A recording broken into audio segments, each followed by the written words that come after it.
Okay, we good, I guess. You there? Yeah. Yeah, man. So you from Oakland? See, you got this Raiders thing up there. Okay, hold on. No, I'm actually not from Oakland. I'm from Southern California, but I do like the Raiders, so I just have a um Raider avatar, I guess. Okay, yeah. I used to go to Irvine all the time.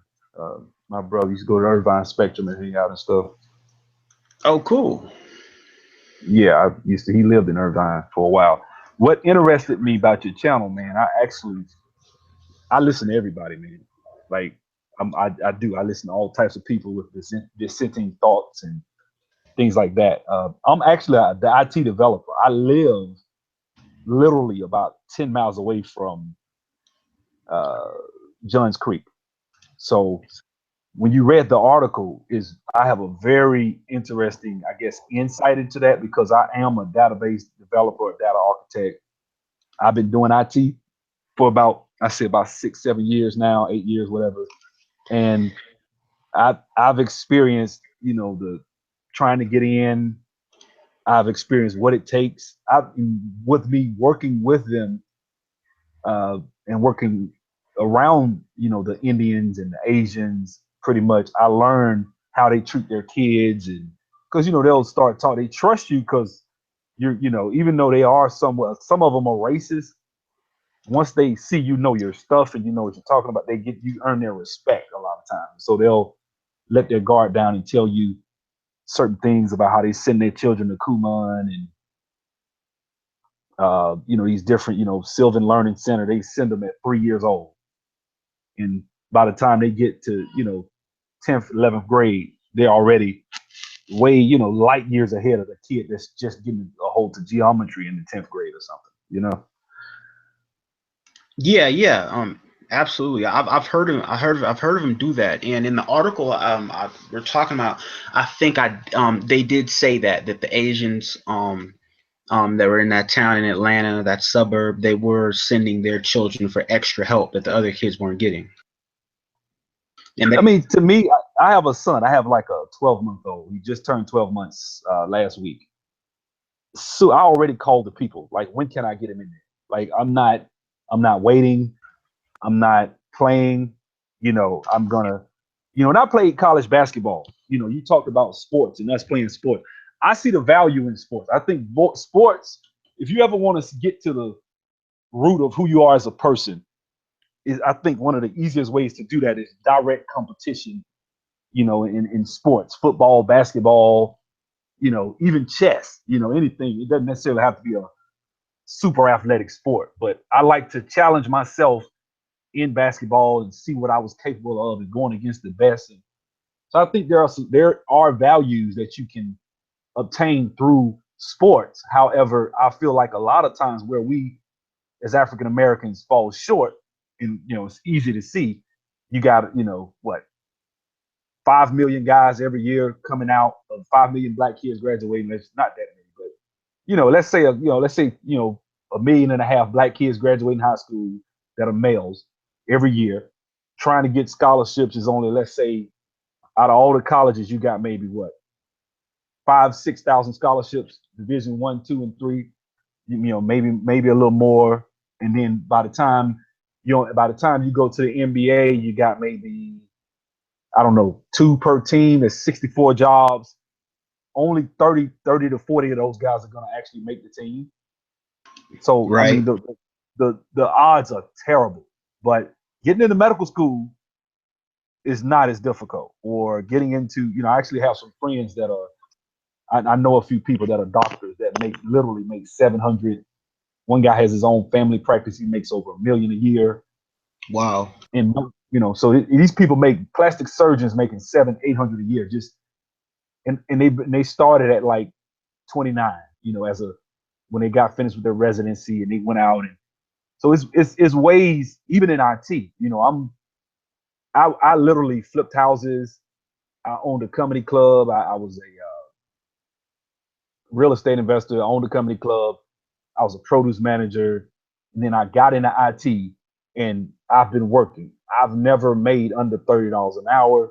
There have been times where I've had to take a lower rate, but a lower rate for me is about $35. I mean, that's a low. Like I'm upset if I make $35 an hour. Like I think I'm Wow. looking for something else because on average you should get around 50 average as in Atlanta for a database developer, and I get about 6 or 7 calls a day. I hate I put my phone number on my resume, but I get calls every day from recruiters. I got a call. I get calls on Sunday, and most of these recruiters Oh are man. Indian. They're Indian. They call you. They're very persistent. They really don't take no for an answer. You gotta kind of just tell them, look, man, I like where I'm at, because they'll try to. But what are you making right now? And then you say, I'm making this. Wow, this client said they'll go up to 125, 100. I'm like, look, I'm okay, because a lot of times in IT, what I've learned is it's about getting with a good group of people. It's not about the pay. As long as I'm comfortable and I make above a certain amount, now it's about the people that I work with. Like I have a black manager above me, and the guy above him is black. But this is Atlanta, so it's different here. But it's not really like that. You know what I'm saying? Our whole department is black, but I don't see that when I was working in other departments in other cities. Okay, I got you. I got you. And I want to talk about what you said about when it comes to sports. Is sports is very important because not only is it just about teamwork, but I think it's as far as with Black people. When you look at Black America, and because we're talking about the Black community here, um, right? Yeah, Yeah, you look at yeah, Black America. You have to look at Black America like a team. At least that's how I look at it. Just like a football team or a basketball team or a baseball team, and you got to look at each and every one of us. We're like a member of this team, and we all have a different role to play on this team. You know what I mean? Nothing is going to work for us unless everyone plays their position and plays their role. That's what all these other immigrants and stuff are doing. Let me ask you something. Let me ask you something, Go because ahead. I believe that and I don't believe that. Let me tell you why. Okay. Because Go ahead. I believe in unity, right? But like for example, um, Right. we got a lot of people on YouTube right now trying to wake niggas up. This conscious crowd, right? We did. If you look back throughout history, we only needed maybe 2 or 3 key, maybe more, a few here and there individuals, and everybody else was doing their part. Everybody wasn't. People looked to Marcus Garvey as a leader. People looked to even Du Bois and Booker T and certain individuals that we've forgotten about. We look to those people as leaders, but a lot of people, everybody and their mama, didn't have a soapbox. So it's kind of like we overanalyze certain things. Like for example, Dr. Claude Anderson. If you listen to Dr. Claude Anderson, it's open and shut, man. The logic is flawless. I don't need. It's his logic is airtight. I don't see how anybody could read Powernomics and Black Labor, White Wealth and come from that and start saying, I disagree. I think we need to do. I think that is a problem. I think we as a people should focus and listen to certain key individuals and put our heads down. And sometimes I just don't think. I think, like Jason Black says, I just think sometimes we only need a small group to make a Yeah, real yeah, and significant and change. and I absolutely agree. And what I meant by team is I meant I don't mean a monolith. I don't think Black people as a group are like a this huge monolith and we're all going to move in the same way. That's unrealistic.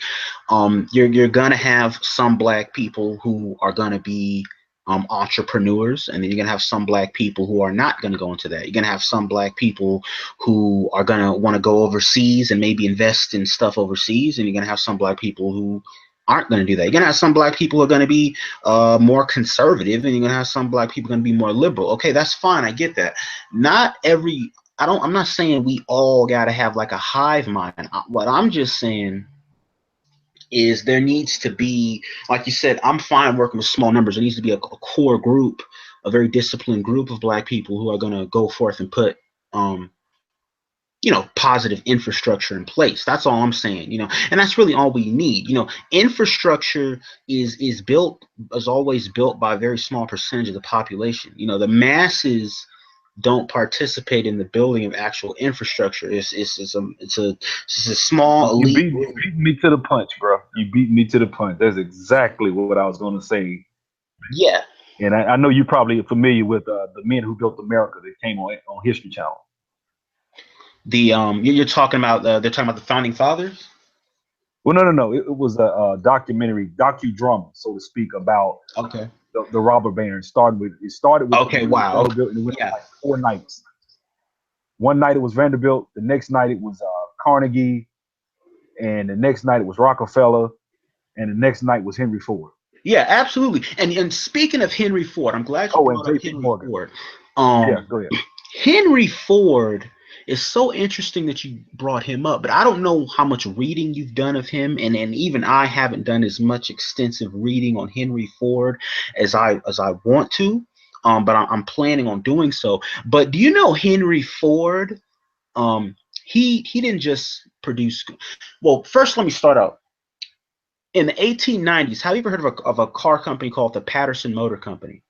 Yeah, C.R. Patterson out of Ohio, the black guy. Absolutely. The Patterson Motor Company, they were a black-owned motor company producing automobiles 20 years before Henry Ford did in the 1890s. Yeah, and they were better, actually, better quality. Absolutely. They Yeah, and that was because at that time automobiles were mainly made for like the rich. They were expensive. That they weren't being mass produced yet. All right. But had we stuck with that, had we gone, I'm a big I don't know if you watched um all of my videos, but I'm a big believer in Booker T. Washington. oh, I you think I see, I think went to Tuskegee, so you see what I got up there. So absolutely. yeah, they drilled Yeah, that in that is big, Booker T. Washington in a statue, right? lifting the veil of ignorance. Exactly. Yeah, I went to Absolutely, Tuskegee. absolutely. That's I'm right. a big That's believer. from his tomb. Yeah, yeah, and I'm a big believer in him and the idea that Black people should have focused on building infrastructure and industries as a means of empowering themselves rather than civil rights. You see what I'm saying? Well, I mean, therein, I mean, that's why I despise the word coon because I feel like, you know, and that's just me. Like I Yeah, just, I don't use that term. I don't use that term at all. I'm not. I'm gonna be honest. There are coons. I do believe they exist. Like when I saw Charlemagne the God go and Yeah. See, do see, what he here's did my at that thing on that. time Here- let me say this one thing. When I saw him here's do my that thing. with Floyd Mayweather, and Okay. that's a bad stereotype. You took that for your white masters, so to speak, which is Clear Channel, Yeah. just to get them more money. You exposed the black man, and I thought that was coon right there. Yeah. But go ahead. I'm sorry. But see, here's my thing on that. I don't use the word coon because I feel I don't have to. If I see a Black person that is acting suspect or acting in a way that I think is inappropriate behavior, instead of calling them a coon, what I'll do is I'll just be a grown man about it. I'll just say, okay, well, this particular individual, this particular person, um, they have this particular viewpoint, and you know what? That's fine. They are entitled to have that viewpoint. And but just because they have that viewpoint, that doesn't mean that I'm going to follow them down that path. So I'll just leave them alone, leave them at that, and I only focus on the Black people who are going down a similar path as me. But you know what? And I probably should adopt your way, your line of thinking because one thing I do think about that word is that it shuts down free thought. Like when you label someone a coon, there are a lot of black people that will agree with you, but they're afraid to be out in the open and say, "Yeah, brother, I agree with you. That's a good point," because they don't want to be the coon. Like my brother's a conservative Republican, and he was running for office. He was in a room with a bunch of Democrats, and they yeah, they ganged up on him, and they said, "Hey, brother, I heard you was a Republican." And so my brother's bold. He stood up like, "Yes, I'm a Republican. I refuse to vote for a party that goes against my faith and this and that, and they homosexual this and get abortion." And so after the meeting, he literally had like 10, 15 brothers coming up to him. "Hey, man, I agree with you." All right, but they were scared to say that in the open because it's just like with the word coon. People when they label you like the Steve Harvey situation. I was more so upset with D.L. Hughley and T.I., all these other people that were afraid to speak to that. Like, look, this man is the president for the next 4 years. Are you telling me that no resources need to come into the black community? We need to just wait till Democrats win the House and the Senate and get the White House back before we can expect to do business or try to get any resources. Meanwhile, we are like, that's the dumbest, most. I couldn't think of anything more heinous than, in fact, D.L. Hughley was supposed to be cool with Steve Harvey. They supposed to be boys, and you stabbed them in the back and dogged them out. Pick the phone up and call your boy and say, "Hey man, I don't understand what's going on." Don't just go on TV and say somebody cooning because these white liberals done got in your ear. That's a problem. Absolutely, absolutely. And you know, sometimes I lose my train of thought, but we were talking about the industrialization, right? You Yeah, know we were talking about the how farms and and yeah, and here's the thing. Henry Ford, believe it or not, um, if you look at a lot of his writings, because he ended up writing a lot of books and stuff too. You know who mentioned Henry Ford and gave him a lot of credit? You won't believe it. Booker T. Nope, It wasn't Carver, was it? Who was it? nope. Adolf Hitler. Oh wow, didn't know Believe it that. or not, Hitler, hold on. Adolf Hitler in his book Mein Kampf, where Yeah. he talked about how, he how he wanted to rebuild Germany and he was going after the Jews, in that book and all that kind of stuff. He talked about how he got a lot of his ideas from Henry Ford. He got you need to understand what I'm trying to say is that a lot of these people, these elites and these people at the top, they piggyback off of each other's ideas. You see what I'm saying? Mm-hmm. They piggyback off of each other, and on top of that, a lot of the industrial infrastructure in Germany was owned by American companies. I think GM, they had a number of plants in Germany in the 30s. Ford as well. Um, Even IBM, they made a lot of the processing machines for the extermination camps. Believe it or not.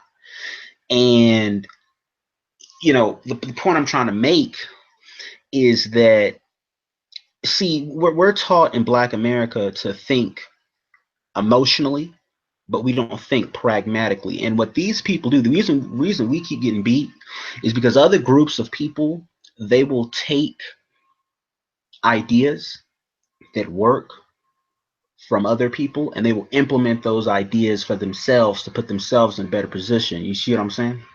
So give me a practical example today when Practical the other day when we example. were talking about we need to move and take over neighborhoods like they do. So because they have white flight. I think what we need to do as Black people is we need to go heavy on tech.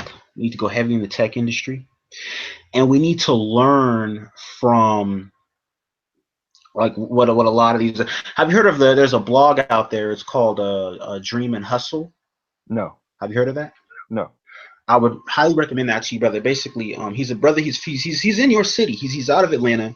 He's been doing he's been doing tech for years. That's his career. But he has a lot of ideas about how we can improve the Black community with IT. And just so much stuff. But one of the things, I'm sure you've heard about it, that he always talks about is the blockchain. You've heard of the blockchain, Oh right? yeah, oh yeah, The yeah. blockchain is like I said, it's a good idea that it was invented by non-Black people. We don't. It's Okay, some but Japanese when guy, you look, right? I mean, about the yeah, Bitcoin one. Yeah. absolutely. But when you look at the blockchain and you really analyze it, you can see that it's something that will have a tremendous positive impact on the Black community if we were to implement a system like that. For instance, just look at Black economics. The blockchain will allow Black people to set up um, real world dynamic ledgers where you can actually look in someone's account and you can see where this particular individual has been spending their money, who they have been doing business with. You can actually see if this particular wholesaler or even this particular customer has a good track record of doing business in the black community. And then you can make your judgment based on whether or not you want to deal with them based on that. You see what I'm saying? You don't Well, just have to go through well, it and you can depends. Doesn't it depend? Because like with the Bitcoin, for example, it's a nut. absolutely. You can see every transaction everywhere, and so it's anonymous. Yeah. But Yeah. you're willing to identify yourself because every cryptocurrency does. Some cryptocurrencies do allow for you to identify who the person is. So Yeah. and there's a website now you can go to and create your own currency. Like you could go and create your own currency. I was going to go on that website and create a African Afro currency or a Garvey coin or something, and just start, and try to thought about going to Tariq Nasheed and marketing people to start using this coin as a means of exchange, because Yeah. you got your Absolutely. Bitcoin wallet, you can have a Garvey coin wallet, and really try to grow it within the black community, because I think that's what's needed. Abs- Absolutely. And I also want to talk about another example I want to bring forth is Japan. Japan, a lot of people don't know this, but Japan industrialized quicker than any other in the world. For most European countries, it took them 100 years or longer to industrialize. Whereas Japan, it only took 50 years. They literally they started in 1850 and they were industrial power by the year 1900. How did they do this? They sent engineers to the United States to study trains, and so they came here. They studied the trains. They brought the blueprints and stuff back, and I think they even brought an actual locomotive itself back. They brought it back to Japan. They took it all apart and rebuilt it. And what they found is that their engineers had produced a better train, a more efficient train. So they went along with their own design. That's a perfect example of what I'm talking about. See, I think a lot of times the biggest problem with Black in America, especially nowadays, is we get so caught up in this idea of white supremacy, and we deify white supremacy to a point where you got Black people out here thinking that there's nothing, that any efforts we make against white supremacy are going to be futile. But that's bullshit. That's wrong. You have to analyze and use the tools that you have available to you, and then implement them practically in your own communities, in your own lives, and that is how you will advance yourself. You see what I'm saying?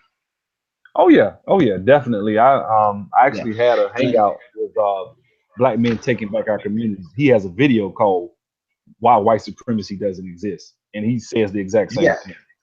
yeah, absolutely. And see, that's why I'm not a I do believe that that we as black men, as black people, we are the number one people that are going to be responsible for our own upliftment. You see what I'm saying?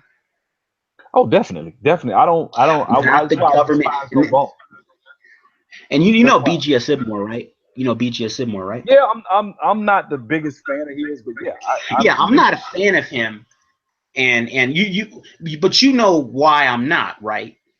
because he's more socialist. I, I listen to you. Absolutely. It has to do with the fact that he believes, that he thinks Government. that the government is the sole or is the main determiner of people's lives. Yeah, and I just think that's a It, defeated way of thinking. and So I you don't believe must it. listening It's to you talk. I'm sure you must be familiar with Machiavelli. am I down with Machiavelli? No, you're familiar with him, Niccolo Oh yeah, Machiavelli. I'm very well familiar with Machiavelli. The dynamic that these guys in Washington operate under. So when I hear people say that, I cringe because I'm like, Yeah, man, you don't understand the chess game. absolutely. So I mean, that to me is the principle that I've kind of recognized as I listen to certain people. Like, and what really scares me is I've seen some of the most intelligent people in IT. I've worked alongside them, and they are staunch, big government, liberal, pro government. And I'm like, how can you be this intelligent to code like Neo, and you can do all these different things with the code, and then go out here and think that it's good for us to have these safety net programs when. Well, you know why? Yeah, I have a theory on. You know why that is? No, go ahead, please help me. Because a lot of the universities, though, one of the things I would credit that is a lot of the universities are liberal themselves, and a lot of the professors at the universities are liberal. You know, so a lot of times they will um, Indoctrinate. indoctrinate their ideology into their students. So a lot of times it can be very hard to go be in college if you're conservative, because so many of the professors and stuff are going to be liberal. That's one thing. And then another thing is that I'm the entrepreneur. Dad, he was a businessman. He had his own trucking firm in LA back in the early 90s and Mhm. 80s. And so he taught me that growing up. That's what I was taught from when I could crawl, is that that's how you make money. You go into business, you become a businessman. So growing up, and my dad actually, yes, he was a conservative. So growing up, I had a more, when I came of age, I started learning about politics and stuff. I had a more conservative bent. So I did attend some college. So even when I went to college, I didn't get indoctrinated because I still had that, just the way that I was brought up, you know, um, I'm gonna be honest with you. I think some of it just common sense. I mean, I hate to say that because I know if this guy Covina man's listening, he's from out in California. He probably cursing me out right now in the lookout or whatever. But for the most part, like some of this stuff is common sense. This shit just don't work. It absolutely. just doesn't work, man. Like if you think that welfare, social section 8 and food stamps did not destroy the black community, you're just not paying attention. You Absolutely. can't be. And see, here's another thing. You know Yvette Carnell, right? Yeah, she kind of. Yeah, she kind of. Yeah, my She issue got with a her defeated attitude, man. Yeah, my issue with her is one of the things that people like her and her ilk do is they'll look at the history in this country and they'll say, well, back in 1860, the federal government gave land grants to white people that were moving out west, and Unfair. because of that, that contributes to the residual wealth that they have over black people today. So you have to take that into account if you're going to talk about. But see, here's my thing. Um, if that's the case, then why is it that Indians and Vietnamese people can come over here within the last 40 years with nothing but the shirt on their back? Or Let, let, maybe let me, just let me, let me, I got a theory about that because people, I guess, it's somewhat of a, I guess, I hope I'm using this word right, a dichotomy because I do believe in white supremacy. I do think it does exist. I do believe in white But sundown do you hold towns. on? Do you know what it is though? Because why there's an actual name for white supremacy. There's an actual scientific name for it. You know what it is? No, go ahead. I want to hear. Oh, here's my thing. I'm a nature freak. I'm into animals and stuff and biology. It's just a hobby of mine. Researching that kind of stuff. And one of the things that I do is I watch a lot of nature documentaries. And if you look at nature, you look at animals. Okay, what's the first law of nature? I don't know, man. I The can't, man. You first know, the law of last time I nature. took biology was 95. Go ahead. Go ahead. Okay, the first law of nature, and I'm just being long winded because I want to I want this to be create material for the hangout. You know what I mean?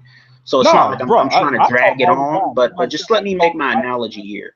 yeah. There Go ahead. is a there is an island in the there's an island in the Atlantic, right?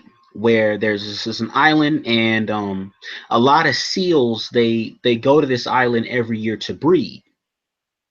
So every year, the island has there's you see all these female seals on the beach and male seals, and they come up onto the beach to breed, and then they give birth to their young. and after their young is like a month or two or a couple months old, they all go back out to the sea again, Mm-hmm. along with their young. So here's what happens.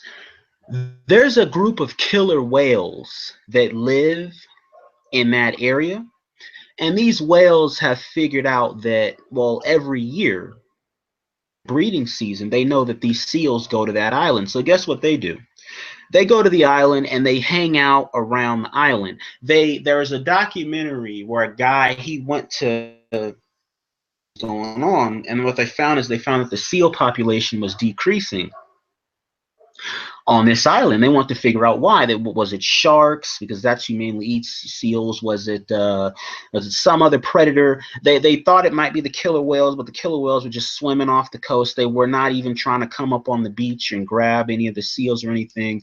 So that they were very perplexed and trying to figure this out. Anyways, what ended up happening is there is a little inlet on this island where the seals will take their babies to practice swimming before they go out to the ocean. Mm-hmm. And it's very shallow, extremely shallow. Okay, no other no predator or anything like that can really get into, this little area where they're training their pups how to swim. But anyways, what ended up happening is one day during the high tide, the guy, he was standing by this little cove, and he was watching these little baby seals learn how to swim, and all of a sudden he sees this black fin edging into the towards the cove, and he said, well, what's that? Is it a shark? Is it some other animal? Well, anyways, this killer whale, this was a full grown adult killer whale, had figured out to wait for the high tide. And what she would do is she would literally maneuver herself into this little cove And and eat. literally damn near crawl on her stomach until she got to one of these seals. Once she got it, literally, she would throw it up in the air and then bounce it back out to sea, where her and the rest of the other killer whales would all share it and they would all eat it. Okay. So what ends up happening is they finally figured out, okay, so it's this, and it's just only this one killer whale who's doing this, just one. All right, see, I'm about to get to the point of the story. And what they found is this is the only killer whale in the world that has learned how to hunt seals in that particular manner. Well, towards the end of the documentary, they show the same whale coming back into that cove to get a seal, except now there's an even smaller fin with her. Well, this is her offspring, and she's teaching her offspring this same technique. You see what I'm saying? Mm-hmm. So that whole family of killer whales is going to be able to eat like that, all because she knows this technique, and she will always pass this technique on down to the offspring. This is what will allow them to survive. As black people, we don't, we've been taught that, you got to go to school, we got an education, but we haven't been taught, methodology. You see what I'm saying? Well, There's a yeah. method And to there's let a me method to how these other people and other groups, they come into America and they make money time well, and time and let me time say this again, right here. and they pass that. I agree with you. I agree with everything you're saying. And I do see that if you could be African and Caribbean born blacks have a higher net worth than white Americans. So they come over here and they don't have those issues, right? But the reason we have those issues is due to certain things that have taken place in this country. I think you have to look at, Okay, I'm not now even gonna hold get on, into hold on. slavery. Is it Go due ahead, I'm gonna to let you go. certain things that have taken place, Yes. or is it due to the fact that certain aspects, or is it due to the fact that African Americans themselves didn't do certain things? You see what I'm saying? Well, let me see. Because I think my theory is that our situation today is due to the fact that African Americans did not do. We didn't listen to people like Booker T. Washington. We chose to go listen to To E.B. Du W.B. Du Bois. Bois, which is to appeal to White America. basically Yeah, to get people jobs. who don't like you any damn ways. I agree. And he Only who died would do bitter. He something like died that. bitter in Africa, upset. He became a Marxist, denounced his American citizenship, all that. So he pretty much represents that Democrat beg white people to give you a job ideology. I agree. But what I'm saying is, you can also point to certain factors that help for black people to be able to point to. Like, it wasn't okay. Black people gave up. Let's say we've given up psychologically, right? Which is true. Most of us have given up. But we also have things you can point to in the government, from COINTELPRO. With, we got things. I mean, they destabilize every time we try to organize. 200. There's 2,000 sundown towns across this whole nation where African Americans were ran from their banks, their businesses. Then you got the black codes. I'm not even going to talk about slavery. I don't even get in slavery. Slavery is obvious. But if they had left us alone with just slavery, we would probably be the wealthiest segment of people in this country, but they didn't do that. And so not only that, there was the federal government with the Fannie Mae and Freddie programs, they expressly said we will not give loans to blacks or Negroes. We're going to give loans to whites. And so they created the suburbs, put the best schools out there, raised the property taxes, raised the property values, creating these financial burden. Now, I agree with you. I don't believe in gentrification like Jason Black, but I do think that it was the express policy of Fannie Mae and Freddie to cause the creation of suburbs, they did that. And they made that, they put the best stuff out there for these people so that they can have the best. And when you do that and they pay their mortgage off after 25, 30 years, that's wealth. That's the biggest area of wealth for the white community, is their home ownership. And so blacks were expressly focused in the ghettos on purpose it was the federal government's policy. So that then creates this big wealth gap. So it's a lot of things you can point to say that the federal government did these things. And on top of that, we gave up. Okay, So but here's the thing. Here's my theory on that. How, as far as I know, the housing you know Lashid For You. She's a no, YouTuber. no. She's a sister. I would recommend you go watch her videos. She's a sister. She does a lot of YouTube videos dealing with the black community. Her name is Lashid For You. She's been on YouTube for years. But anyways, I think she's from Chicago, and I think she actually grew up in the Cabrini Green housing projects. She was I think she's probably in her 40s, early 40s, or late 30s, or. But anyway, she said one day, it was her and her mother or one of her relatives. They were going through old family photos when she was a little girl growing up in the Cabrini Green housing projects, and she took out one of the photos, and it showed her grandparents, and they had taken a picture out in front of their home. And this picture was probably taken in the early 1900s, maybe 1905, 1910, I don't know. But in the picture, you could clearly see that her grandparents had grown up in a house. They had a property. Okay. Yeah.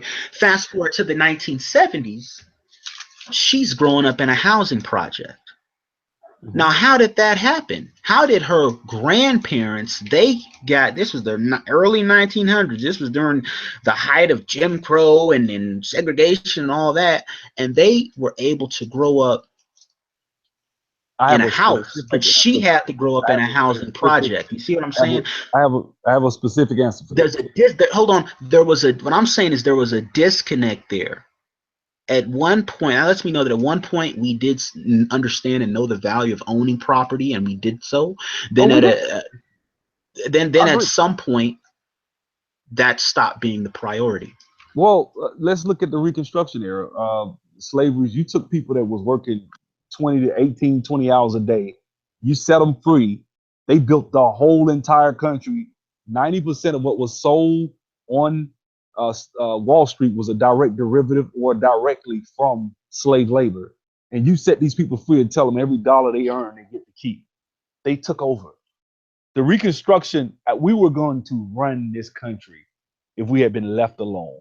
We would have been the wealthiest group of people. It would have been the most amazing thing in human history to say, man, these people were slaves and couldn't read. And probably within 100 years, we would be who's who on the Forbes list, who's who on everything. We would have been built Silicon Valley probably back in the 70s. I mean, we would have built it ourselves. So I agree. We were. So what I'm saying is this: you're talking about Chicago. Have you ever heard of the Red Summer of 1919? Hello? Absolutely, I have heard of that. Okay, so what I'm Yes, saying I'm here. is there were a lot of times in history where whites, I'm not saying this, there's 2,000, especially in the state of Illinois. There were 2,000 cities. It's not so prevalent in the South as people would think. It was more prevalent in the Midwest, out west, and up north, where they really literally ran black people away from banks, businesses. Also, when they built the highways and when they built any sort of buildings for the government, they would use these sort of eminent domain laws. They would come and remove people, just like Central Park in the early 1900s. Central Park was that was basically a black neighborhood. It was 90% black, and they came and just forced them away from their homes. So I don't know specifics, but so I can't just go and say in every situation, but to say that black people had homes and just, hey, I'm gonna go move into projects and sell my little house, and I don't think that was the case. I think not on a massive scale. I mean, I don't have any real demographics to really prove or disprove, but I just think that the majority of black people didn't own land, and I think the government made it expressly. They did Yeah, express and it. They here's made it why though. for Here's white people to why. own. The reason why is because after a certain point, black people wanted to leave the South and they wanted to go get industrial jobs in the North. Places like Detroit, where you had the auto industry, Pittsburgh, where you had the steel industry, New York City, Chicago. A lot of these northern cities, they were doing it big, when it came to industry wise. So what happens is African Americans went up there and they had the mentality that all they had to do was just get jobs working at these plants and stuff, and then they were good. But they didn't have the mentality that, hey, we need to solidify ourselves and really start to own property in these cities and really start to run these cities like that. That wasn't their mentality. Their mentality was just predicated on getting jobs, but not necessarily going up there and competing as well, which is what they should have done. Okay, if Henry Ford is going to have an auto industry, what you should do is you should look into making maybe a chemical plant, the tires. Okay, maybe you should get into making get into because different companies make the different parts. Okay, so sometimes maybe they could have had factories that produce glass, for the glass on the automobiles and that kind of stuff. They could have factories that produce light bulbs or stuff like that. Like, you look for an industry and then you set up the surrounding. You look for an industry and you profit off that industry by servicing that industry. That's one way you can make a lot of money. And I feel that we didn't do that enough when we came up north. I think our mentality was just to get jobs. I mean, that's to me right now. Whether or not we come to an agreement on what, it's just like with the black community. I have a video where I say that black men. I'm not one of these brothers that points the finger at the black woman. The black woman is why we are. I don't do that. I believe, look, it doesn't matter who did it. We're here. What are we going to do? Are we going to build, or are we going to point the finger and just watch it go to hell in a handbasket? I myself believe we should stand up and take responsibility. Responsibility is not pointing the finger and just saying, you know what?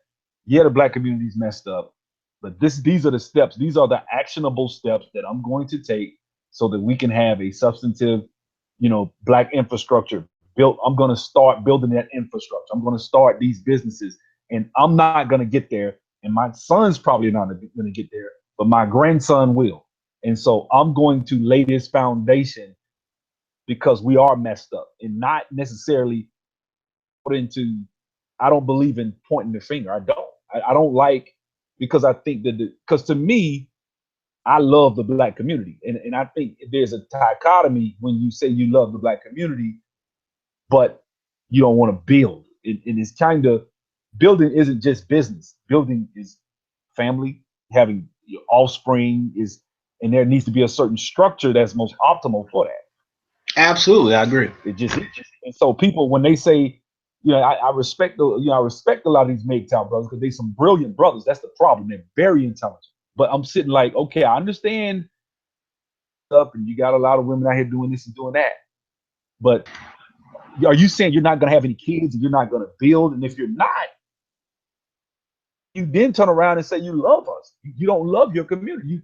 You kind of given up on your community, just like Crystal and Karazan. I think she's basically given up, and she's trying to have people have abortions. And I don't co-sign that. I don't co-sign because I'm not Pan-African.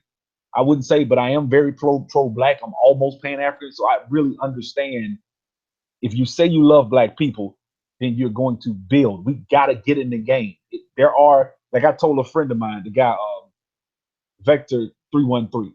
I told him, I said, we were talking one time, and I told him, I said, man, as messed up as it is to have a son or daughter in America, I look at my son and I think it's worth it.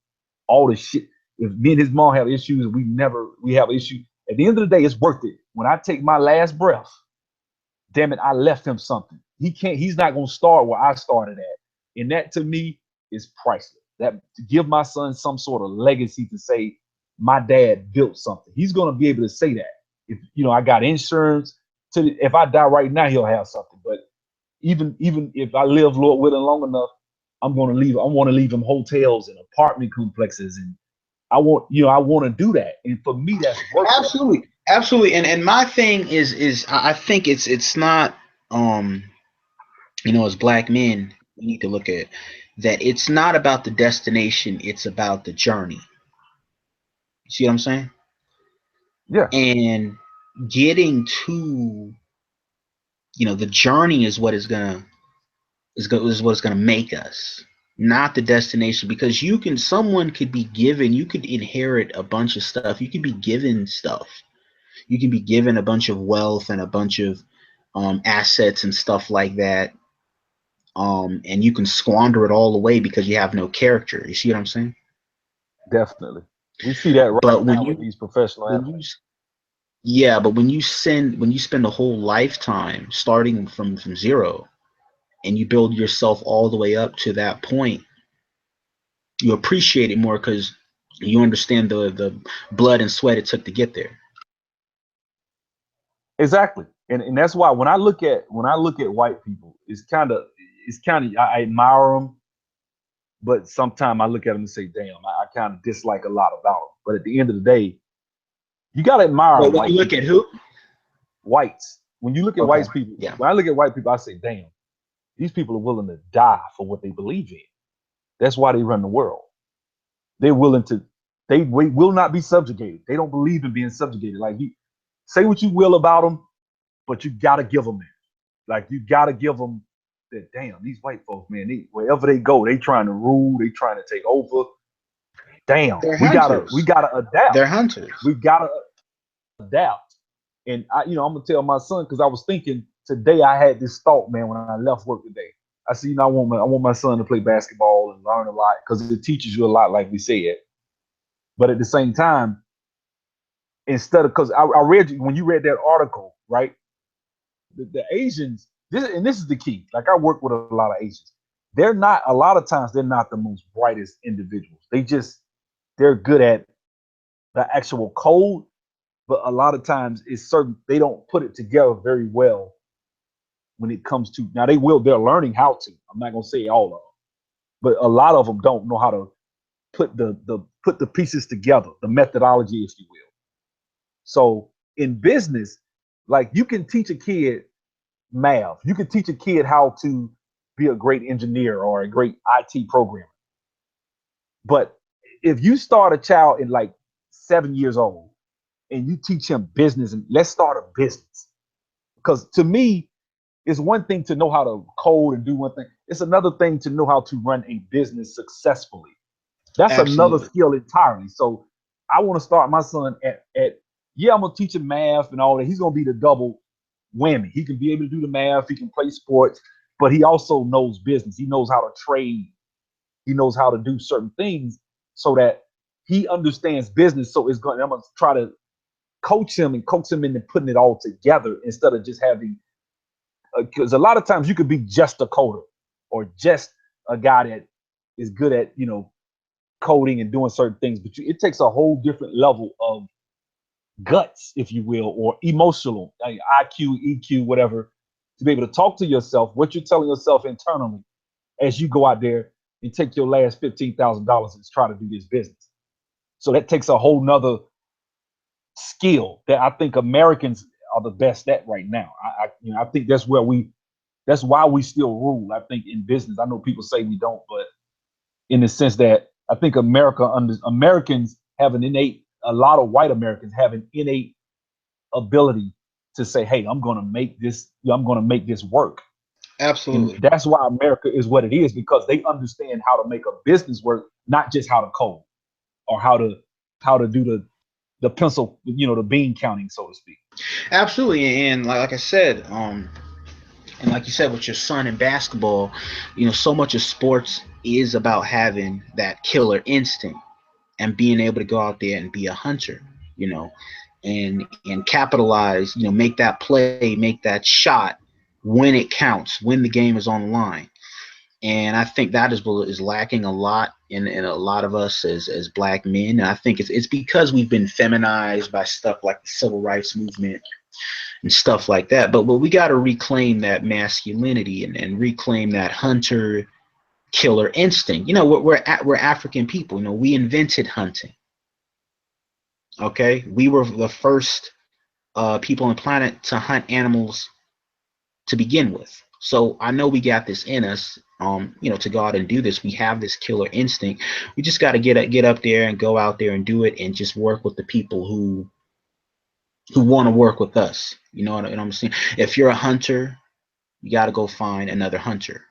If you have Let, the let's killer instinct, let's look at and our that's the thing. The society. thing. Hold on. The thing about white people, though, and I want to close Mhm. with this, is that white people will be hunters, but they won't do that alone. They'll go and find another hunter.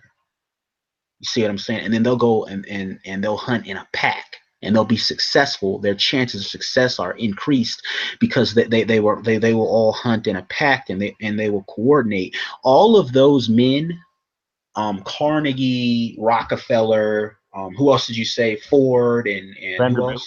Vanderbilt, Vanderbilt, and J.P. also Morgan. J.P. Morgan. You Yeah, can throw him in there too yeah. because he was big in the banking industry. All of those men working together there or accomplishing. See what I'm saying? If if Rockefeller he wanted Actually, his Rockefeller started with carrying his oil on Cornelius Vanderbilt's train. So when he started his first, absolutely, there you before he go, built there you his go. first That's what I'm pipeline. saying. What I'm saying is you need to understand that if you're going to be a hunter, hunters also operate in packs. If you look at a lion, a group of lions, when they hunt, lions don't hunt alone, they hunt in a pack. That's why they're successful. Yeah. um Wolves, okay, they wolves hunt in a pack. Well, Okay. one thing you said a minute ago, you said that we're hunters as men. Well, the thing is this: Yes, we yes. don't have, we're not, we've gotten away from that. We're, I say about a good 100 years away, away from actually being hunters. Like so the closest thing to being that gladiator or that hunter now is sports. To be able to bring that lion out of you. Absolutely. Like Sports, when I sports and played business. ball, Sports and yeah, business. yeah, of course, business. Like I remember, I had a mobile car wash, right? So this guy Right. saw me washing cars one day, and I saw him right. He Okay. had a mobile car wash too, so he rode by the same location. He slowed down, looking at me. I didn't know what he was doing. The next week, I'm He was going scoping you out, dude. exactly. The next week, the city, I'm in Montgomery. It's 250,000 people in Montgomery. You're gonna come right back to the exact same location the day before I came and watch cars. And I thought that was like that's so low down, you know. But I took it personal. I took it personal. Now, was So he I another came, black dude? Hold on, was he another black dude? yeah. So the next week, yeah, and I thought, you know, they ain't even going there. I thought that was, I'm like, damn, man, there's too many people in this city for you to be coming and trying to run the one black man out of business that is doing the same business you doing, right? So, but I took it personal. So you know what I did? I came back the next 2 weeks and watched them calls for. I watched 3 calls for. It was 3. I watched they shit for free. Didn't even ask them. When they pulled up, the customers outside, I was watching they shit because the whole week I couldn't sleep. I was like, I'm gonna get his ass next week. I'm gonna get his. Because I took it personal. I was like, how dare you come out here? Because I was like, damn man, ugly ass. You know, he come bringing his ugly ass up there watching me washing cars, and he come out there the next week and took my damn car. It was a quick little $60 I could have made, you know.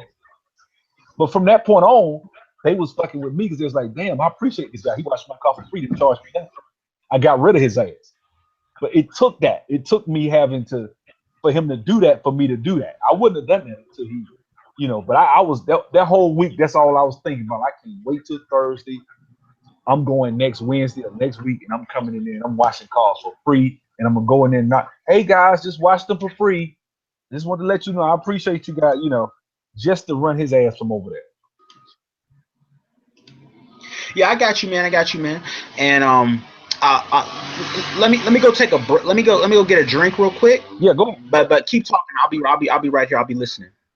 Oh, well, it's cool. I was, yeah, that was the main thing, man. I just, you know, when it comes to business and when it comes to sports, I just think those are two things that allow for people to really get into their whole essential, you know, animal, you know, I wouldn't call it animal instinct, just, you know, that fighter, that killer that's in you, you know. That's why I'm not a LeBron fan. I'm a Kobe fan. I'm a Jordan fan. I'm not, I like people that like to challenge themselves. I like guys that are willing to put the team on their back, go out there and face the challenge, and not, well, let me go get another guy that's a real killer, and I'm just gonna do a little couple of rebounds and a couple of points here and there, and then I'm gonna take all the glory. That's why I don't like LeBron. I like guys that are willing to come into the fray and say, okay, it's all on me. Well, let's see what I can do. Let's see what I'm made of. If I'm gonna lose, I'm gonna lose, but I'm gonna go down swinging. And I think we lost that within the last, you know, I will say 30 years, man. We've lost that. In fact, they say scientifically, the men of 100 years ago actually had almost double the testosterone of the men today. So they were literally more men than we are today, more man than we are today. They were probably a lot stronger and a lot more manly than we are. So, I mean, you got guys wearing skinny jeans and kilts. So it's kind of, you know, it's kind of changed the game. Even, you know, that show Being Mary Jane, they got guys wearing kilts on there and they trying to make it like it's a good thing. So everywhere we look, we're being bombarded with, you know, just a bunch of feminine energy. And I think it's going to hurt us in the long run. It has hurt us. Even with that sister, you heard me first time. I know you don't too particularly care for that sister, but you know why I like what she said? I like what she said because to me, it, it's kind of like when someone gives you rules, right? If someone tells you, look, you can only get a man, I mean, you can only get a woman if you do X, Y, and Z. Well, damn it, as a man, I believe I'm like, well, shit, I'm just gonna step up to the bar and raise my talent to the level of what it needs, what I need to be able to acquire a woman. Like I feel like bitching about thugs and saying I'm an educated lame, which I kind of think that whole argument is kind of twisted. But I think bitching about that is kind of a weak way out. I think as men, if you're gonna be masculine and then you need to be willing to take the risk, as we're talking about in business and sports, and even walking up to a woman. You need to be able to take that risk and be able to come out on top. You there? Absolutely. So I mean that was my mindset with her. I just feel like that. when she came. Because to me, I know you had a video where you said that. Hello?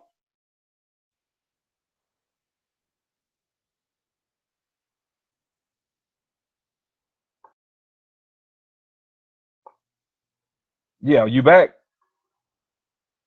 Yeah. Hello?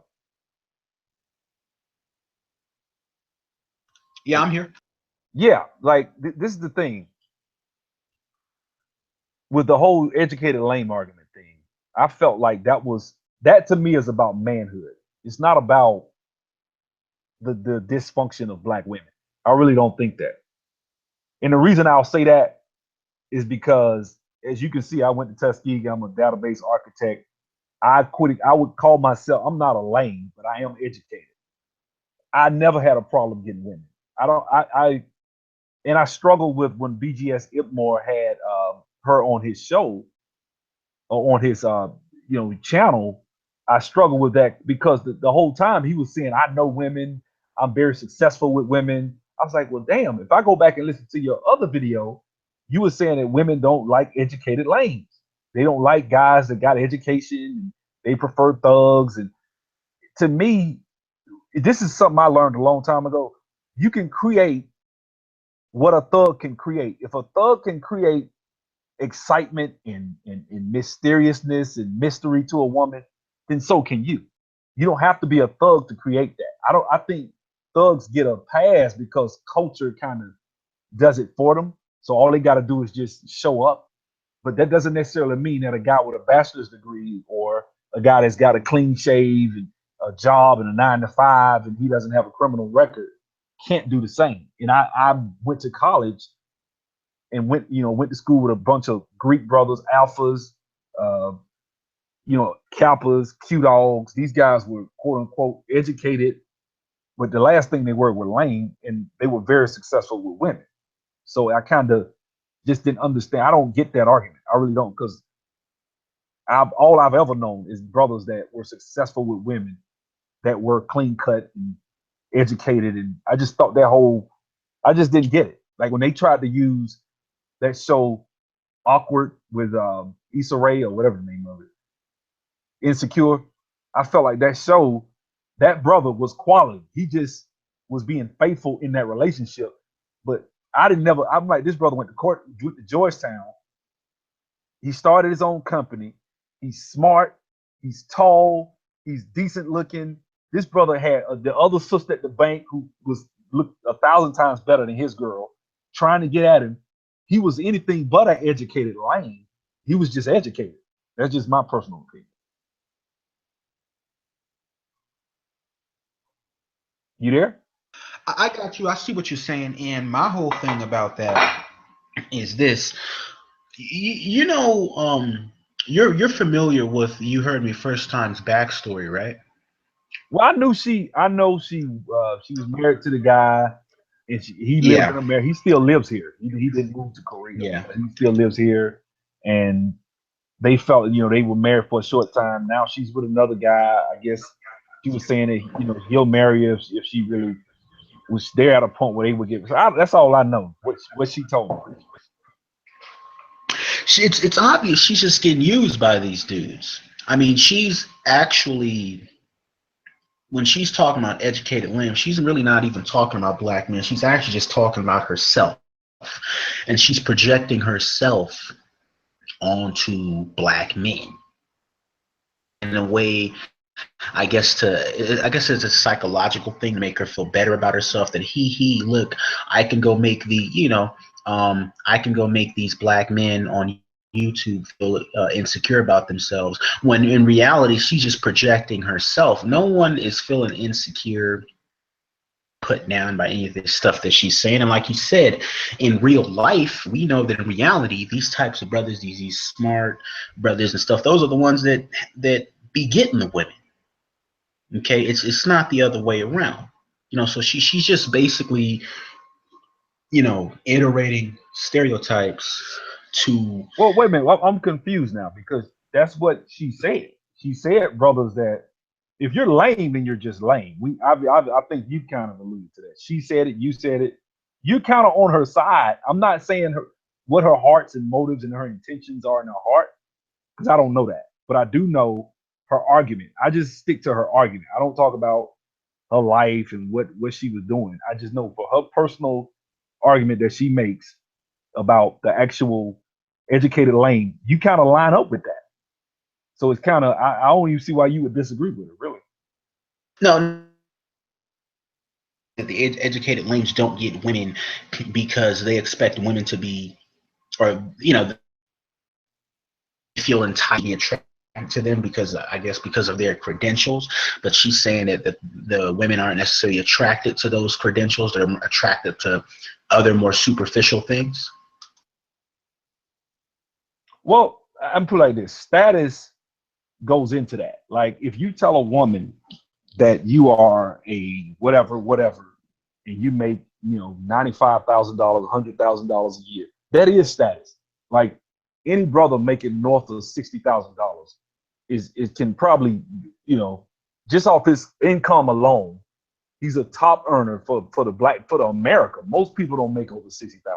So any brother making north of that, and then if you bring any type of anything else to the table, he's gonna be successful. I think it's kind of so because then therein you're meeting two of the criteria that she said. She said status, and she said either charm or physical looks. Which if you bring in any one of those two out of those three, then you're pretty much going to be that. Even if I've seen brothers that just bring one and go off and get tons of women, especially in a city like Atlanta, where these sisters are hard pressed for men. It's not, maybe I'm just in the wrong city, but I've seen sisters. Now, I will say this: the sisters do have attitudes. There are sisters. There are some bitches out there.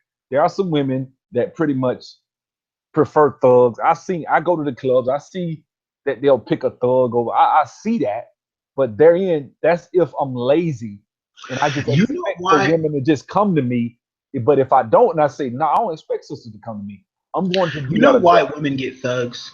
We want to know the real reason because why. they look like they're masculine. They look like, I mean, they're No, not. that's not the reason why. You know why women get thugs? Go ahead. Because a thug can't leave. He's entirely 100% dependent on her. It depends. No, he is. Most of these guys, A broke they're thug, a broke, dependent. They're lazy, trifling thug, you're right. But if it's a dope boy moving keys or he got Yeah, and that's most of them. That's most. There's a small percentage of them that are actually successful, rich dope boy dudes, but the majority of those dudes are living hand to mouth, even if they do have a job. true, true. I will give you that, bro. So that's what it really is. And you know Obsidian Ali, right? Yeah, yeah. Obsidian Ali, he says that black women are dating market socialists, meaning they don't like the idea of competition. They don't like the idea of having to go out here and compete with other women, especially other races of women. So it's easier to just get someone who can't leave. You see what I'm saying? Mm. Yeah, I have to agree with that. I do think that when it comes to sisters, like in Atlanta, I've met sisters that are real nice looking, and you talk to them, and like especially one of the best places to go to see this is Onyx. You go to Onyx at like a 3 o'clock afternoon, you see these beautiful girls in there, they sitting around, and you go in there and sit in there and get a beer, and you talk to, hey, you like it here? No, I don't like it. I don't, these people are rude. People, it's not that. It's competitive as hell. You got, you in here on a pole where this is a woman look just as good as you, but she out there making her own money. She ain't stripping. And she's gonna get treated with respect. You're not. You gonna have to bring more to the table. But if you take that same chick and you take her to Dothan, Alabama, or Montgomery, Alabama, or Mobile, or Birmingham, that sister will be a superstar. She will. Maybe not Birmingham because there's a lot of women in Birmingham, but in Montgomery, my hometown, the average sister gets so much attention and don't have a nice body with it. Like if you got a body, you could be ugly as hell. You got a body, you gonna get so much love and respect, and brothers gonna be throwing money at you and throwing love letters and all in your DM. So they don't want that competition. They don't. And Atlanta is every damn near every good looking woman that grows up in America that's black thinks she needs to move her ass to Atlanta because she gonna be on TV with the Real Housewives of Atlanta or some shit. So I don't know what they thinking.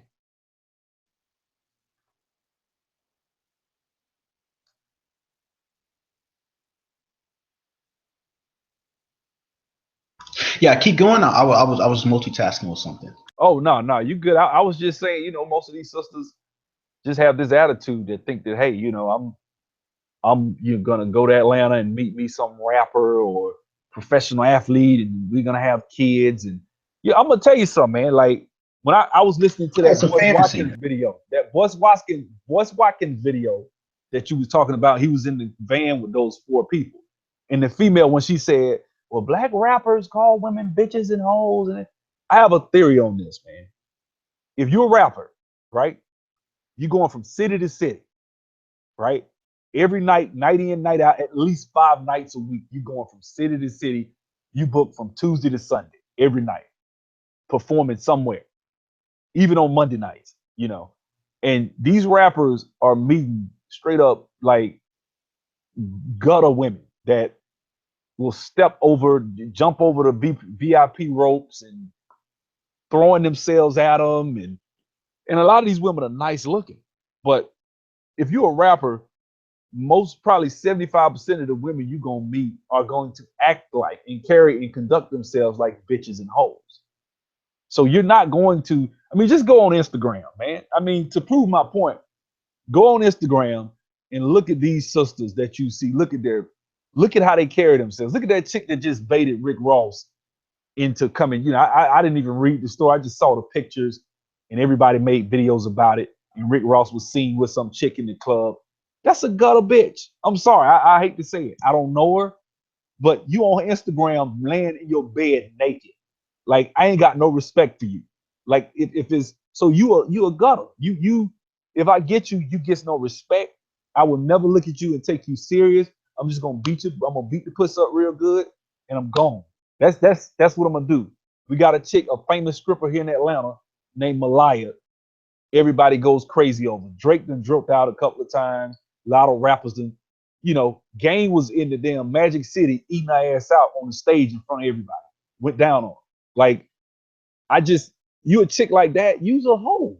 Like if I rap a song, if I'm a rapper and I say Malaya, I think Drake done mentioned her in a couple of verses. These is bottom bitches, man. I never respect you. And these are some of the most beautiful women you ever want to see. Like, I'm not gonna lie. Like, I think Bria Miles she's like top 2 to me on the planet. But I would never take, I would be crazy about Bria Miles if she wasn't out there fucking with every other. She messing with like a Nigerian oil guy. She over there sleeping with him. He was married. She done messed with Drake about 3 or 4 times. These are bottom bitches, man.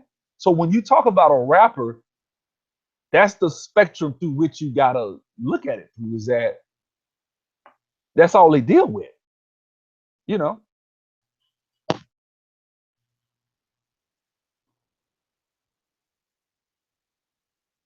Absolutely. And my thing is this, you know, I don't go by what women say. I go by what they do. And whenever women they get with these thugs, it's clear, it's obvious what they're doing. You notice when they'll get these guys, and these guys they won't even have a job, but they'll let these guys lay up. And you notice when they get with these dudes, and these dudes been laid up with them for a certain amount of time, they start letting their body go. These women start letting their body go. Yeah, they don't have to. Yeah, and why is that? Because with a man like that, you don't have to be hitting the squat rack and running and all in Because watching he your ain't gonna body. leave, right? Yeah, He he's ain't going gonna to run. leave. Well, they He's think he dependent. won't. They think he won't. Yeah. Then they'll end up bitter because Yeah, he will he's leave. dependent. He may even cheat. Yeah, He may even cheat, but he's gonna always come crawling back to her when he needs his sustenance, right? yeah, yeah. Because he can't take care of himself.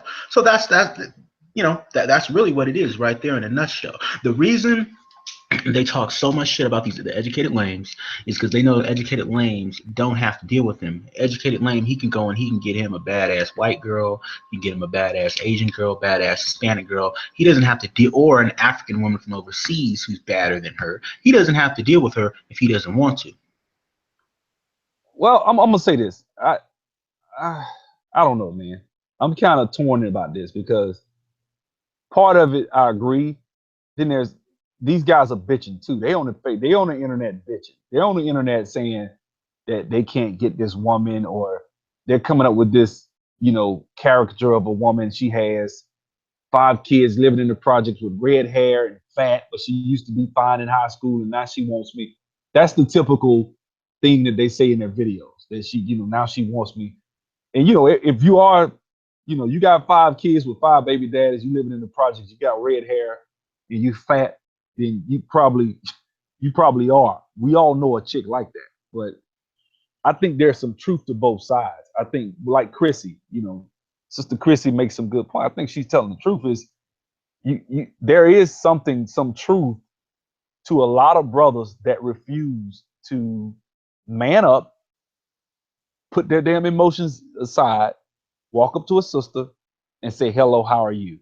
How many times every brother that's on the internet bitching, talking about educated lame this and educated lame that, has not maximized his self, his what he has to offer. He's not, a lot of these brothers are, they don't dress well, or they're fat, or they don't. It's a lot of things that brothers aren't doing.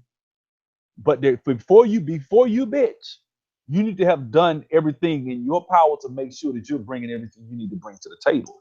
And a lot of these brothers do not do that. A lot of brothers, I know for a fact, because I myself, when I was younger, used to bitch about, well, women want thugs, women want this. And I started saying, you know what? But I don't walk up to sisters when I see a beautiful sister, I'm scared. Or I had to grow out of that shit. Say, man, I need to stop being scared. I need to walk up to these sisters and say hello and smile and start getting over my fears. And when I did, I realized something. They ain't so bad. It's just that I was afraid. I was afraid to step out of my comfort zone as a man. And even in these pickup artist books, what's his name? Neil Strauss, the book The Game. I'm not a PUA guy, because I think some of this shit is just straight up cheesy and corny. I'm not gonna do a magic trick. You will get laughed up out of club trying to do a magic trick with a black chick. You will. Might work for white girls, but black chicks will laugh your ass out the club with that corny shit like that. But anyway, I do respect the book and the principles. And one of the principles that he talks about is just getting over your fears, getting over approach anxiety, walking up to different females, saying hello. Most brothers, if you really shuck it down to its pure, granular level, have not done that. They have not went above. Because I think if you go out, just do the math, in a 30-day period, if you speak to 10 women a day, and every other day you get one phone number, so that's 20 women. That's a 5% success rate. In a month, you'll have 15 numbers. If you choose beautiful women, that means you got 15 beautiful women. Out of those 15 women, you're gonna probably really like one. That's how human nature works. Brothers ain't doing that. They're not.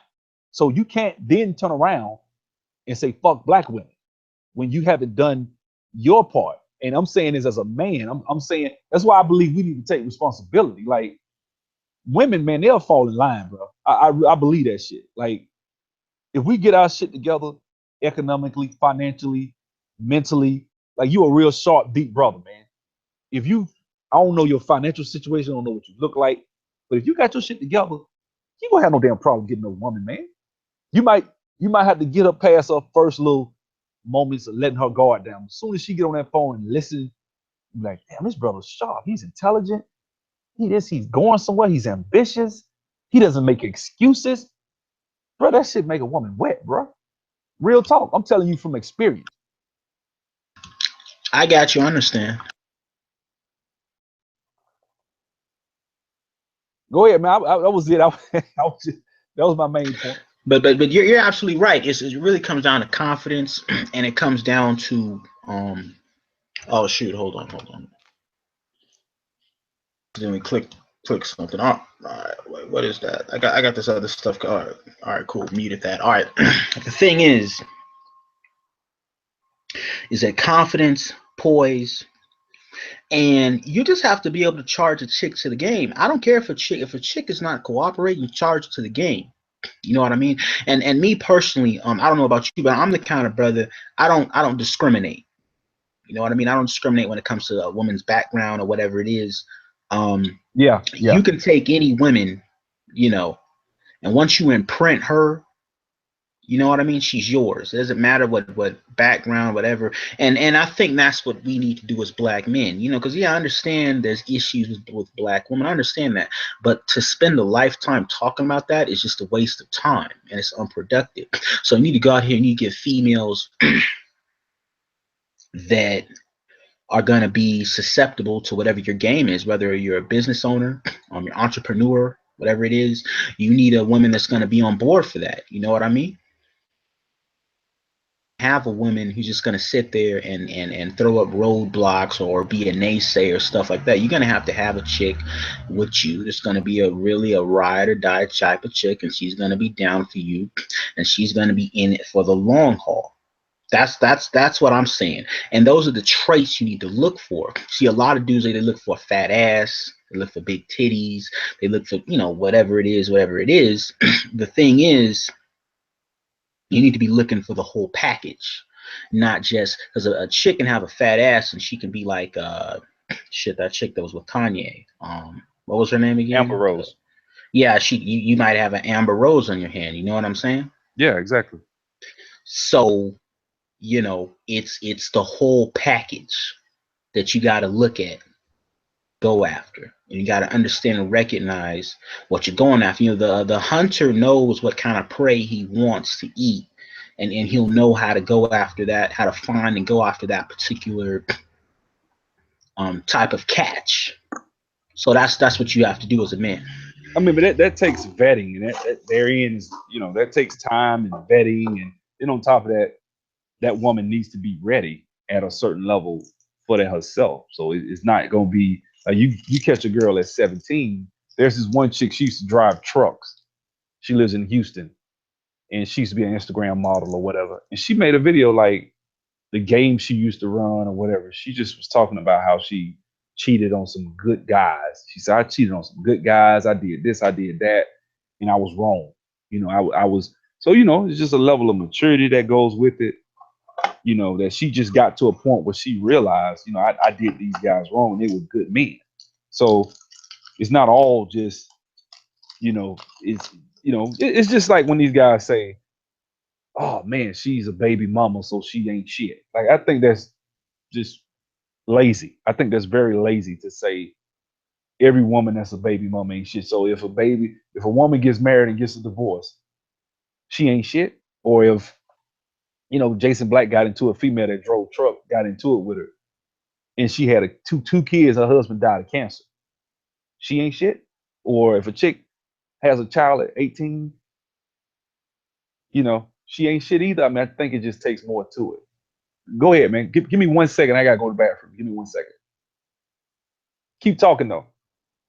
All right, you know, and that's really you know, what it was I was trying to say is that it really just comes down to confidence. You know, there's no point being nervous around women. It's either when you ask a chick out, she's either gonna say yes or no. She cannot physically hurt you. Uh, if she says yes or no, it's really just a yes or no, and it really is just that simple. Um, when it comes down to it, and you just charge it to the game and you move on as efficiently as possible. That's all I'm trying to say.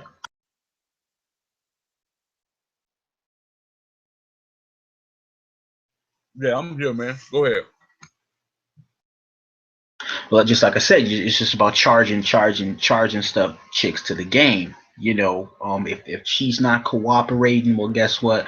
This other chick over here, she is gonna cooperate. So I'm gonna charge her to the game.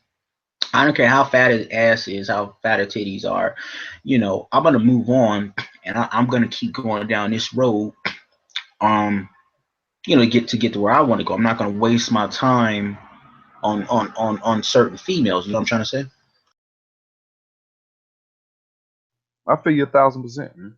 I mean, I get it. I, I think, I think this, man. Like a lot of times, what happens with a lot of educated lane brothers is they get to a certain age and they come into their own.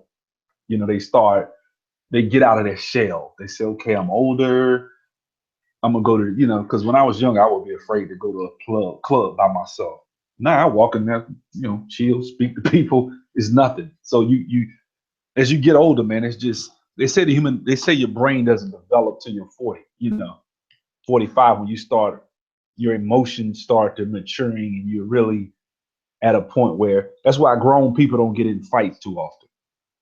Because Yeah, they see it as just stupid. Like this is stupid. I mean, hey brother, I apologize. Grown men apologize and keep it moving. So that's therein is just I just think it takes a level of maturity.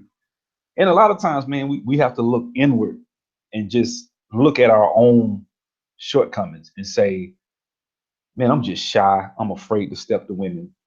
And I'm pointing the finger at society and at women instead of pointing the finger at myself and acknowledging that I myself am afraid to face my worst fears, which is being called lame or being laughed at or ridiculed by some pretty woman that I put all my trust and hope in without even knowing who the hell she is or anything about her. So absolutely. And I think that's a lot of the MGTOW. I think that's what they don't do. I think they spend a lot of time pointing the finger at society yeah, rather than looking at their own shortcomings.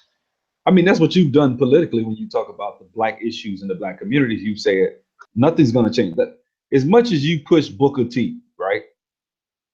Like Right. Booker T in his private letters was actually more so. I wouldn't say racist, but he knew the game. He knew what was going on. He would not get into that crack of this, crack of that, F Whitey. He didn't get into that. He was smart. He figured stuff out. Yeah. He said, okay, I'm gonna put my differences aside and I'm gonna deal with society as it is. I'm not gonna try to, fight society head on. I'm gonna finagle my way to the top, get as many resources, let them think they're gonna win, and I'm playing the long game. You know, I'm playing the 50-year game. They're playing the 5-year game. You know, then we would have won that way. You're right. When it comes to game, when it comes to women, I think we need to take the long game in that. Okay, today I'm shy. Today I'm broke. Today I'm fat. And I'm going to fix these things. So I'm going to start by speaking to 10 women a day. Or it don't take years to do that. It don't take years to get over your fear. You One thing I learned, man. This happened to me a long time ago, man. My friends used to get me in the car. We would go to the mall, and I wasn't the most outgoing. I was shy. I always, and then on top of that, I felt like I was a nice looking bro. So sisters would always kind of say, "Oh, he's stuck up," because they just do that with you, right? And what we'll do is we'll go to the mall and we'll try to get as many numbers. And I would always lose because I just didn't feel right walking up to one chick, then turn around another chick still standing right there and walking up to her and her. So I might get one number. And I got certain friends, they go in the mall and get 20 of them. And so I got to the point one day when we did that, I just stopped. I let go of my fear. I just didn't care. And it was liberating, man.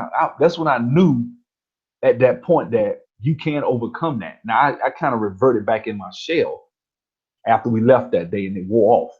But for that day or that weekend when we was in the mall and we was going, I was just confident. I just felt like I didn't really care about losing. And when you don't care, it's liberating because then you can go up to a sister or and say whatever it is you want to say. I could say anything. I just was free. And if you got that kind of power, if you're that free with a woman, you will not be on YouTube bitching.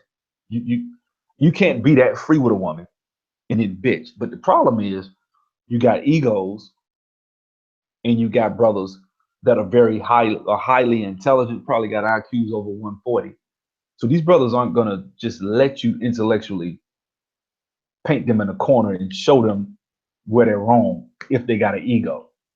They're gonna say, well, no, that's not it. It's not my fault. See, you gotta understand, even if I do this, the sisters are gonna do this. They're gonna always come with some, some end game.